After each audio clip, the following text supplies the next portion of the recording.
নানির দুটো মেয়ে ছিল, বিয়ে হয়ে গেছে, হ্যাঁ, ছেলে নাই। এখন নানিকে জাকাত দেওয়া যাবে কিনা? না, নানিকে জাকাত দেওয়া যাবে না, দাদিকেও জাকাত দেওয়া যাবে না। একটা নীতিমালা শুনে নেন কারাকে জাকাত দেওয়া যাবে না। আপনার যারা শিকড়, মূলকে জাকাত দেওয়া যাবে না, আর আপনার শাখাকেও জাকাত দেওয়া যাবে না, সাইডের গুলোকে জাকাত দেওয়া যাবে। খুব সহজ, এই কথাটি যদি মনে রাখতে পারেন, ইসলামের কায়দা, নীতিমালা। মূল হচ্ছে আপনার বাপ আর মা, ঠিক না? বাপ মায়ের মূল দাদা দাদি নানা নানি, ওদেরকে জাকাত দেওয়া। নানা নানির মূল ওদের বাপ মারা। সুতরাং এইরকম যদি ওপর 200-400 বছর কেউ বেঁচে আছে আর আপনার 5 পুরুষ ওপরের, তারপরে তাকে জাকাত দেওয়া যাবে না। ওগুলো আপনার মা বাপ, কোরআনের ভাষায় ওরা হচ্ছে আপনার আবা এবং উম্মাহাত, হ্যাঁ, ফাদার এন্ড মাদার, ওরা জাকাত দেওয়া যাবে না। মূলকেও জাকাত দেওয়া যাবে না।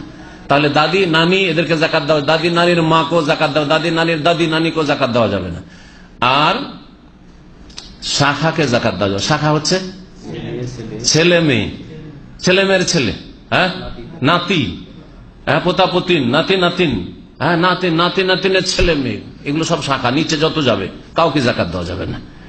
আর বাকি বল হাওয়াসি, আরবি বল হাওয়াসি মানে টিকে সাইডে আছে, তো সাইডে যারা আছে ওদেরকে জাকাত দেওয়া যাবে। যেমন ভাই সাবালক হয়ে গেছে, ভাই যদি নাবালক থাকে তাহলে আপনার ফরজ, আপনার বাপ চালাতে পারছেন, আপনার ফরজ আছে। কিন্তু এখন সাবালক হয়ে গেছে, স্বয়ং সম্পন্ন, কিন্তু সে সংসার চালাতে পারছে না।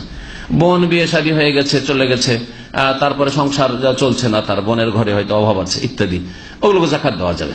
জি, ফুফু, হ্যাঁ, খালা, ওগুলো সাইডের, কারণ আপনার মায়ের সাইডে চলে গেল ওরা, আপনার সাইডের অথবা আপনার মায়ের বাপের সাইডের খালা ফুফু, ওদেরকে জাকাত দেওয়া যেতে পারে, কিন্তু মূলকে আর শাখাকে জাকাত দেওয়া যাবে না।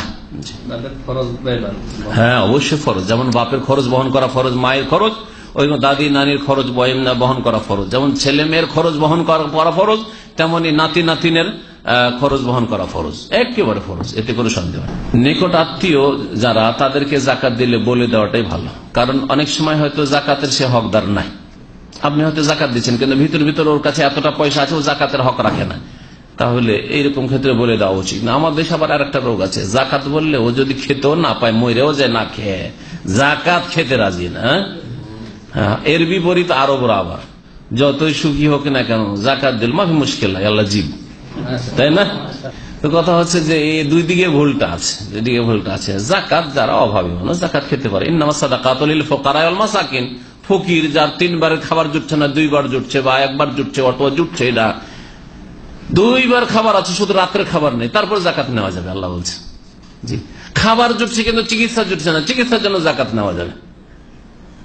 খাবার দাবার জুটছে কিন্তু রুম নেই, বাড়ির নেই, থাকার মতো একটা ঘর নেই, বিয়ে করবেন তো ঘর নেই, আর আপনার রুজি রোজগার যে ইনকাম তা দিয়ে বাড়িও বানাইতে পারছেন না, তাহলে ওই বাড়ি বানানোর অতটা পর্যন্ত নেওয়া যেতে পারে, মিসকিন।